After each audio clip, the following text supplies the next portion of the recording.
Olá, sejam todos bem-vindos. Eu sou o Coelho do Pântano e esta é mais uma conversa despretensiosa sobre qualquer coisa, que hoje não vai ser sobre qualquer coisa. Eu vou falar sobre Aztec, um personagem da DC Comics criado pelo Grant Morrison, pelo Mark Millar e pelo artista Stephen Harris em 1996, que na época de seu lançamento foi considerado muito promissor. Era a esperança de dar um sopro de renovação ao universo de super-heróis, não só da DC Comics, mas em geral, como a Image Comics vinha fazendo, só que o Aztec ele era interessante porque ele estava sendo inserido dentro de um universo que já estava formado ali pelos personagens consagrados, um universo que já estava estabelecido e que não sofria tantas renovações dessa forma, a não ser com a troca de identidade de alguns personagens. Então, além do herói em si, além do Aztec, eu vou comentar um pouco sobre essa coisa fora das histórias, esse universo criativo, digamos assim. Mas primeiro falando do personagem, a origem do Aztec remota aos tempos antigos, na América pré-colombiana, em que o deus Quetzalcoatl, um deus adorado ali pelos povos mesoamericanos, que eu prefiro não chamar de astecas, porque, se eu não me engano, astecas não se refere a um povo em si. Astecas é como Tupi-Guarani. Não existe o povo Tupi-Guarani, existiram vários povos indígenas no Brasil pré-Cabral, que depois foram todos colocados em troncos linguísticos Tupi-Guarani, mas Tupi-Guarani, o povo Tupi-Guarani não existe, da mesma forma que, se eu não me engano, não existe o povo Azteca. Existiam várias tribos, as tribos é um termo incorreto, existiam vários povos, Mixteca, Tolteca, enfim, que depois foram juntados no tronco Azteca, que eu nem sei se isso se aplica aos maias também, mas enfim. Então o deus Quetzalcoatl era um deus adorado por alguns povos mesoamericanos. Ele era um deus criador, que era conhecido como a serpente emplumada, ou a cobra emplumada, a cobra com penas, a cobra com plumas. E ele enfrentava o deus das sombras, que era o Tezcatlipoca, e talvez eu me enrole muito com esses nomes daqui para frente, Quetzalcoatl e Tezcatlipoca. E, enfim, é um embate entre um deus criador e um deus destruidor, como é de praxe, e nesse embate os dois acabaram se matando. Assim, o Quetzalcoatl saiu vencedor, porque impediu que o Tezcatlipoca realizasse a destruição que ele pretendia, mas ele teve que se sacrificar. E antes de morrer, ele deixou uma máscara mística. E aí, de novo, isso remota a cultura dos povos mesoamericanos, que tinham máscaras para fazer rituais, etc. Essa máscara mística, ela daria poderes do deus Quetzalcoatl a seu usuário. E quando da morte do Quetzalcoatl e do surgimento dessa máscara mística, surgiu a Sociedade Q, ou Irmandade do Quetzalcoatl, que tinha a função de treinar, preparar um guerreiro para vestir aquela máscara e assumir a função, assumir os poderes do deus Quetzalcoatl, porque ficou a profecia de que Tezcatlipoca voltaria no futuro para tentar destruir novamente a humanidade e a Terra. Enfim, de novo, uma história vilanesca de praxe. O grande vilão, quando ele tem poderes divinos, quando ele é um deus, uma divindade, ele sempre é destruído, mas promete voltar em algum tempo no futuro. Sempre fica essa coisa da profecia. Ficou. Então a Irmandade do Quetzalcoatl, ela trabalhava para que tivesse um guerreiro preparado para enfrentar esse deus maligno em seu retorno. Teria o campeão do Quetzalcoatl, que seria o Aztec, o usuário dessa máscara. E assim as gerações se passaram. E no tempo presente, nos dias atuais, que na época era 1996, o campeão de Quetzalcoatl, o enviado pela Irmandade do Quetzalcoatl, pela Sociedade Q, ele sempre ia para uma cidade americana chamada Venit, no estado do Oregon. E eu já acho bem legal aí o nome da cidade, Vanity, que significa vaidade, porque ele é um nome conceitual, né? Você pode pensar na questão da vaidade, de ser um pecado, de ser uma adoração, de ser aquela coisa narcisista, de ser algo vazio, em comparação, em contraponto a quando uma pessoa se põe diante de um Deus, que ela tem que ser humilde, porque o Deus está ali em uma figura quase perfeita ou uma figura perfeita, então a pessoa tem que se curvar com humildade. E isso não é muito comum em nomes de cidades de super-heróis, sobretudo no universo DC, que usa muitas cidades fictícias, porque você pega Gotham, por exemplo, Gotham City. Gotham era só o apelido, um dos apelidos da cidade de Nova York, que o Bob Kane pegou e achou legal para usar no seu personagem. Ele estava ali verificando, sei lá, uma lista telefônica e viu ali um anúncio da Gotham Joalheria, achou legal esse nome, pô, vou usar aqui na cidade do meu personagem. Metrópolis do Super-Homem é só um termo genérico para uma cidade grande, tenha sido ele inspirado pelo filme alemão Metrópolis ou não. Aí você tem Coastal City, que eu acho que era a cidade do Lanterna Verde, pô, uma cidade litorânea, uma cidade costeira. Aí tem Central City, ou seja, uma cidade de interior. Você tem a Keystone City, que é a cidade que tem o nome de uma pedra. Então você pensa, pô, um lugar que é abundante na existência daquelas pedras. São todos nomes que não têm um grande significado, que não têm um significado conceitual dentro da história do personagem, e no caso de Vanity, do Quetzalcoatl, tem. Mas por que Vanity? Por que os personagens, por que os campeões de Quetzalcoatl têm que ir para essa cidade?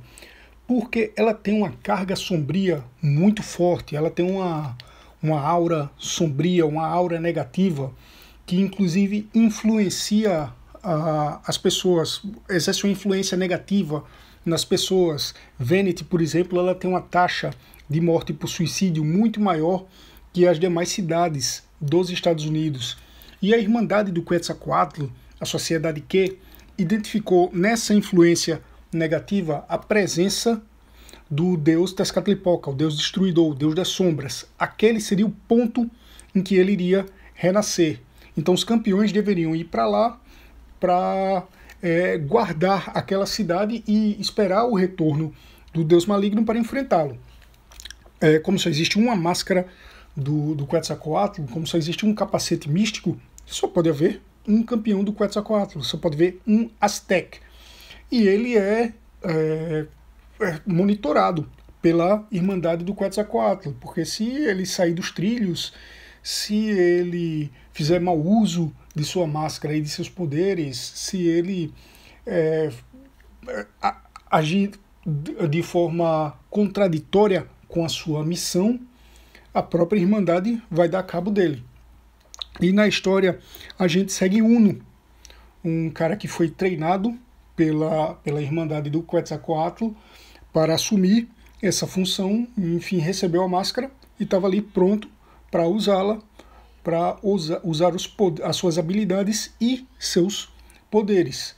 Você vê aqui na imagem que eu deixei como thumbnail e como frame do vídeo, a capa da número 1, em que você vê bem o Quetzalcoatl. Ele tem esse visual meio estranho, porque tem uma máscara esquisita para uma máscara de super-herói, com os raios saindo, que acredito eu represente o Sol, já que o Sol era um símbolo muito importante nas culturas mesoamericanas.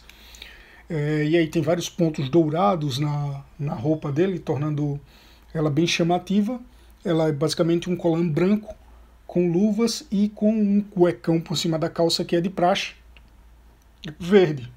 Então, assim, ele é ao mesmo tempo um personagem que tem um visual clássico, ele até lembra um pouco o Gavião Negro, e moderno. Ele também tem asas emplumadas, asas de plumas, de penas, que são retráteis. Elas só aparecem quando ele abre os braços para voar. Quando ele levanta, voo.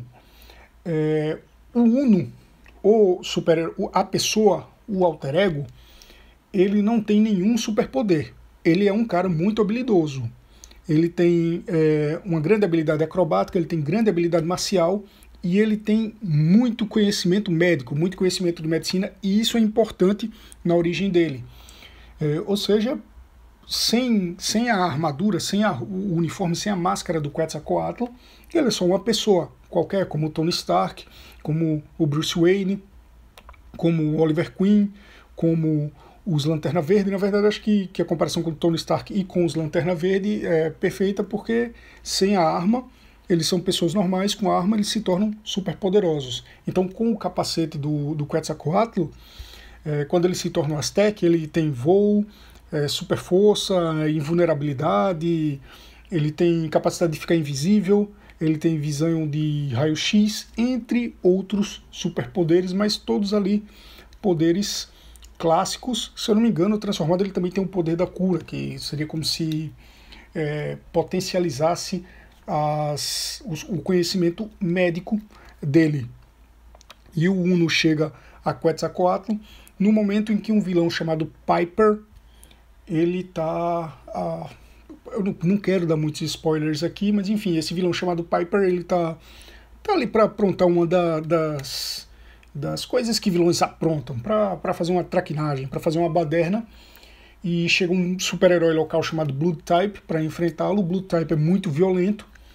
O Quetzalcoatl, o Aztec, desculpa, o Aztec interfere, dizendo, pô, chega, você já puniu suficientemente o cara aqui, vamos chamar a polícia para dar conta dele, e acontece uma catástrofe.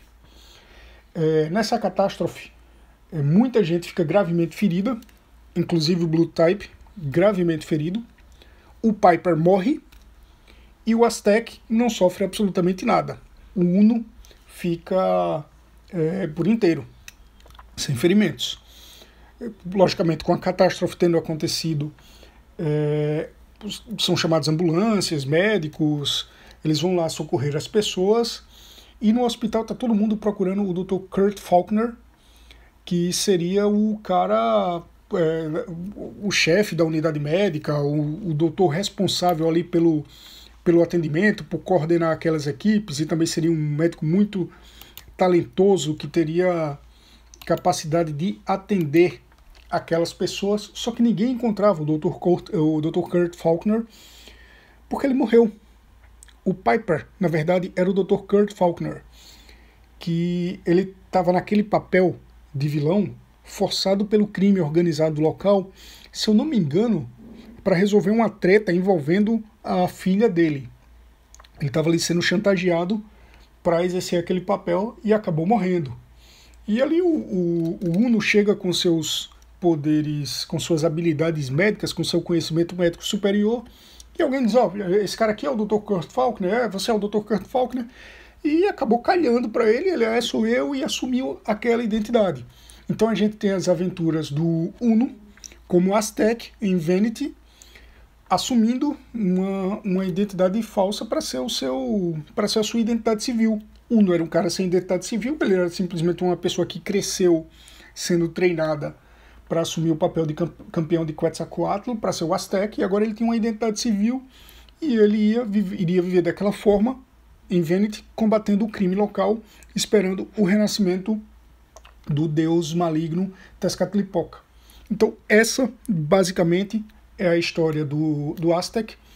Talvez eu contando assim não tenha tanta graça, mas lendo, ela realmente é uma história bem interessante. A história do número 1, ela é bem empolgante. Você acha o personagem ali meio esquisito, mas pensa, pô, legal, gostei disso aqui, eu quero ver até onde isso aqui vai. E agora a gente entra na parte que eu falei, na parte de publicação do personagem, para além da história, para além das páginas de quadrinhos. A primeira vez que eu ouvi falar no Aztec foi em 1996, ano de lançamento do personagem, numa pequena matéria ali de meia página da revista Herói. E eu não lembro quem foi a pessoa que assinou, se foi o Aldair Braz Jr., enfim. Mas a pessoa que assinou disse comentou que o Aztec era um personagem que estava empolgando muito a indústria, os críticos, os leitores, e que o primeiro número do personagem prometia. O primeiro número era empolgante, dava para você acreditar realmente que ele era esse personagem renovador. E eu fiquei muito empolgado para ler aquilo ali. Por quê? Porque eu tinha muita vontade de acompanhar um personagem desde a sua origem. Eu lia Homem-Aranha, eu lia Super-Homem, eu lia Capitão Marvel, né, que hoje é o Shazam. Na verdade eu li a revista Shazam, mas o personagem era o Capitão Marvel, eu preferia que fosse assim. Eu lia Lanterna Verde, na época inclusive o Lanterna Verde era o Kyle Rayner. Eu lia o Flash, que na época era o Wally West, e até é importante eu pontuar a identidade desses dois caras. Eu lia vários quadrinhos, vários personagens, gostava, eram os meus personagens preferidos. Eu lia Demolidor também, lia Deadpool, lia tantos outros. Mas eu queria muito acompanhar um personagem desde sua origem, desde o começo. Por isso eu gostava tanto do Spawn, porque Spawn é um personagem que eu peguei desde o começo. Eu comecei a minha coleção de Spawn na revista número 20. E eu sabia que aquela era número 20, que na verdade até nem era número 20, lá nos Estados Unidos era número 21, porque teve a 10 que não foi publicada aqui, mas enfim, estava ali no começo da história do personagem. É diferente de eu pegar Super-Homem número 0 ou número 1 da editora Abril e saber que aquele era um número só naquela série de publicações, mas que o Super-Homem tinha décadas de história por trás dele. Eu peguei a Shazam número 0 e nela o Capitão Marvel encontra o demônio incendiário e ele diz, ué, ele não tinha morrido? E a primeira coisa que eu pensei foi, pô, como assim ele tinha morrido? Quando ele tinha morrido? Eu nunca vi esse cara antes. Então tinha toda uma história que eu não peguei. As histórias do Homem-Aranha, quando eu pegava, sempre tinha que ter um asterisco falando sobre alguma coisa que aconteceu. E aí você pensa, pô, tem um Deadpool. O Deadpool era um personagem novo. O Deadpool era o cara que você podia acompanhar desde a número 1. Nem tanto, porque o Deadpool ele tinha sua origem diretamente ligada a outras coisas do universo, ao Projeto Arma X. Ele tinha relações fortes com os X-Men, com a X-Force, com personagens com a Tropa Alpha, com outros personagens que já existiam. Muitas vezes ele enfrentava apenas os vilões desses outros personagens. Então, para mim, era só um cara que estava dando continuidade num jogo que está rolando. É como se fosse um jogador reserva entrando ali no meio do jogo. O Hitman, que eu falei no episódio anterior, que era um personagem que eu curtia pra caramba, primeiro que o Hitman não era bem um super-herói, né? Então já vai por aí. Tanto que ele era sempre referido como Tom Monahan, e não como Hitman nas histórias. E depois que, de novo, o Hitman estava em Gotham.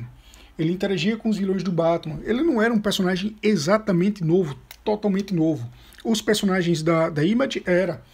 E eu podia acompanhar desde o começo. Eu peguei Spawn no número 20, mas pouco tempo depois, peregrinando nas bancas, eu acho que no episódio sobre Street Fighter, que foi o primeiro aqui das conversas despretensiosas sobre qualquer coisa, eu comentei que eu tinha esse costume de sair andando por banca de revista.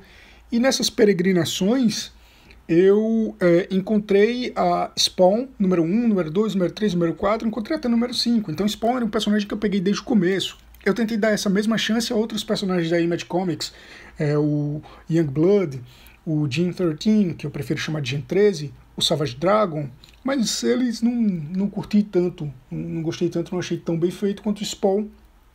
Então eu me concentrava ali no Spawn.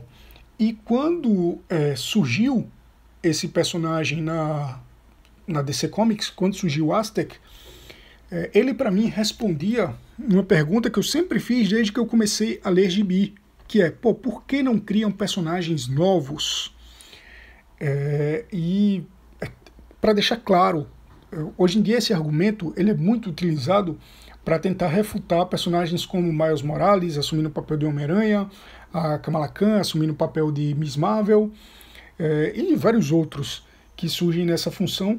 E não é isso, para mim não é isso. Eu acho legal o Miles Morales, acho legal a Kamala Khan, eu gosto desses personagens, eu não vejo problema num super-herói que já existe simplesmente trocar de identidade. Tanto que agora há pouco eu comentei que o Lanterna Verde que eu acompanhava era o Kyle Rayner e o Flash que eu acompanhava era o Wally West, que eram dois personagens que já tinham mudado de identidade, sobretudo o Lanterna Verde, que teve várias identidades até chegar no Kyle Rayner. Se eu não me engano, o Kyle Rayner era o quinto Lanterna Verde. Eu não vejo problema em um personagem trocar de identidade. Mas porque, em paralelo a isso, não surgem novos personagens com origem independente, vivendo num lugar independente, sem relação com aqueles personagens consagrados? Sem relação direta, porque, claro, que estando ali no mesmo universo, eles vão ter algum nível de relação. E o Aztec, para mim, ele respondia isso aí. Ele, aqui é a tentativa de criar um super-herói novo do zero. Em algum momento ele vai estar inserido no universo da DC Comics, mas ele é um cara que surge, tem uma origem própria, tem uma história própria, está numa cidade própria para enfrentar seus próprios vilões, eventualmente ele vai encontrar os vilões consagrados, mas enfim, aqui eu sinto que eu estou começando a acompanhar esse personagem. Não é como um personagem que simplesmente troca de identidade, que de novo, a analogia que eu fiz agora há pouco, é como um jogador que está entrando ali no meio do jogo rolando. Só que o Aztec ele nunca foi lançado por aqui oficialmente, aliás, independentemente. O Aztec ele foi apresentado aqui no Brasil, eu acho que em 1999 talvez, em edições da revista Melhores do Mundo, porque ele entrou para a Liga da Justiça, que é até uma trama maior aí, essa participação dele na Liga da Justiça.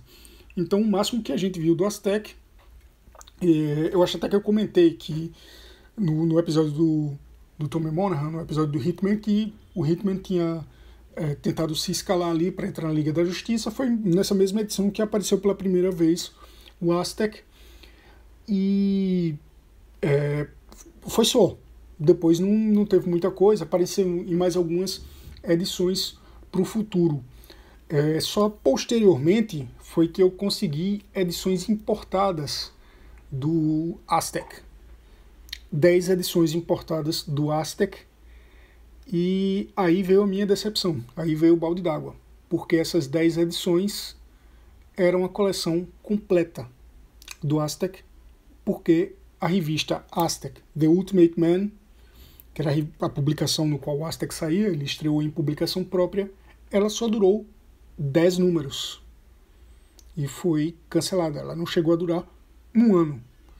Então definitivamente não deve ter agradado os leitores. Eu já procurei muito saber o porquê do cancelamento, se foi realmente um cancelamento, se ela tinha sido programada para durar 10 números. Eu acho que não, porque dava a entender que tinha muita coisa ainda para acontecer, tanto que aconteceu depois com o Aztec participando de outras edições de personagens terceiros, mas eu nunca consegui descobrir, confirmar que foi um cancelamento, embora para mim esteja na cara que foi, e descobrir o motivo do cancelamento. Mas cancelamento geralmente é porque as vendas não estão agradando, os leitores não gostaram. E para mim isso foi muito triste e mostrava que não tem essa abertura para a criação de personagens novos e independentes. Os personagens novos que surgem têm que ser ou um personagem assumindo a identidade de um outro personagem que já existia, ou o próprio personagem que já existia trocando de identidade, assumindo uma nova identidade, como por exemplo o Soldado Invernal, que era só o Bucky com um novo nome e um novo papel. E isso para mim era muito triste, era como ver que não tem renovação. Só no caso de uma nova editora, como a Image Comics, como a Valiant Comics, como a Dark Horse Comics, e mesmo assim são editoras que vão ali comendo pelas beiradas. Elas não fazem tanto sucesso quanto a gente gostaria. Depois, com o Novos 52, o Aztec, ele, se eu não me engano, ele passa o papel de Aztec para frente. Isso era inclusive outro dado interessante do herói, que não chegou a ser tão explorado quanto deveria, porque ele era um personagem como o Lanterna Verde, como o Spawn também, se bem que o Spawn não explorou tanto esse lado. Na verdade até tentou explorar, mas deu certo. Mas enfim, ele era um personagem como o Lanterna Verde, que poderia passar os seus poderes e a sua identidade adiante, para ser assumido por um outro alter ego. E aí, no caso, o Aztec virou uma outra personagem, que é uma personagem feminina, que é a Nayeli Constante, que ela está no universo da DC desde os 952, se eu não me engano, mas eu não acompanho.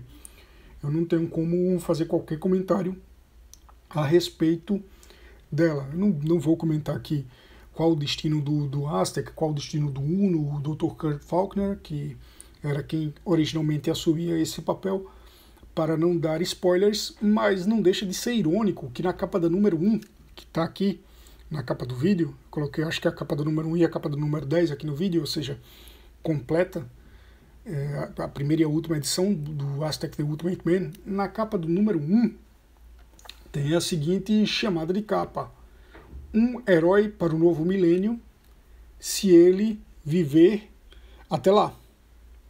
E, ironicamente, a publicação não viveu até lá, muito pelo contrário. Começou em 1996, terminou em 1997, antes de completar um ano, nem chegou ao tal novo milênio. Então acabou sendo uma profecia digna do deus Quetzalcoatl. Então é isso, essa é a história, uma breve história do Aztec, alguns comentários a respeito da criação de novos personagens, de como isso tinha me empolgado e como acabou sendo frustrante. Por hoje é só, e até a próxima conversa despretensiosa sobre qualquer coisa. Tchau!